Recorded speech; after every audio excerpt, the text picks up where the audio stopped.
నమస్తే, నేను మీ శివకృష్ణ బోరాడ. ఈ రోజున లక్షల్లో సంపాదిస్తున్నప్పటికీ కూడా కొంతమంది యువత మంత్ ఎండింగ్ వచ్చేసరికి 1000 రూపాయలకు 2000కి ఎవరికో ఒకరికి ఫోన్ చేసి అడిగేటువంటి పరిస్థితికి ఎందుకు వస్తున్నారో ఒకసారి ఆలోచించండి. అందులో మొట్టమొదటి కారణం ఏంటంటే, పులిని చూసి నక్క వాత పెట్టుకున్నట్టు పక్కవారిని చూసి మన దగ్గర ఉన్నటువంటి ఆర్థిక స్థితిగతులు ఎంత మాత్రం కూడా గుర్తు తెచ్చుకోకుండా, పక్కవారు కారు కొన్నారు కాబట్టి మనం కూడా కారు కొనాలి, పక్కవారు బంగ్లా కొన్నారు కాబట్టి మనం కూడా బంగ్లా కొనాలి, పక్కవారు లగ్జరీ లైఫ్ ఎంజాయ్ చేస్తున్నారు కాబట్టి మనం కూడా ఎంజాయ్ చేయాలి. ఈ ఆలోచన తప్పు కాదు. ఎప్పుడు ఎంజాయ్ చేయాలంటే మనం కూడా ఆర్థికంగా బలంగా నిలబడి మనం కూడా సంపాదించుకుని అప్పుడు ఎంజాయ్ చేస్తే అప్పుడు సంతృప్తికరంగా ఉంటుంది. అలా కాకుండా అప్పులు చేసి ఇష్టం వచ్చినట్టు ఈఎంఐలు వాడేసి అవసరం ఉన్నా లేకపోయినా కూడా ఏది పడితే అది కొనేస్తూ చివరికి పూర్తిగా అప్పులు ఊబిలోకి దిగిపోయిన తర్వాత మనశ్శాంతిని పూర్తిగా కోల్పోతారు.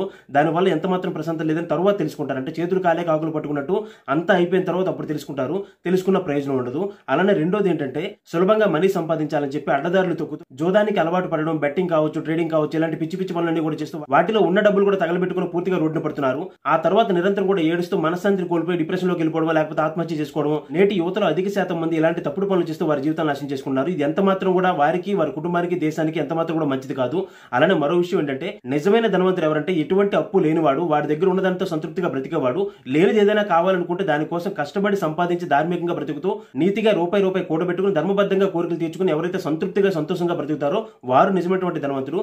అలా జీవించిన పిల్లలకు గనక చిన్నతనం నుంచి తెలియజేస్తే ఖచ్చితంగా వారి కుటుంబాలు బాగుపడతాయి, సమాజం బాగుపడుతుంది. ధన్యవాదాలు.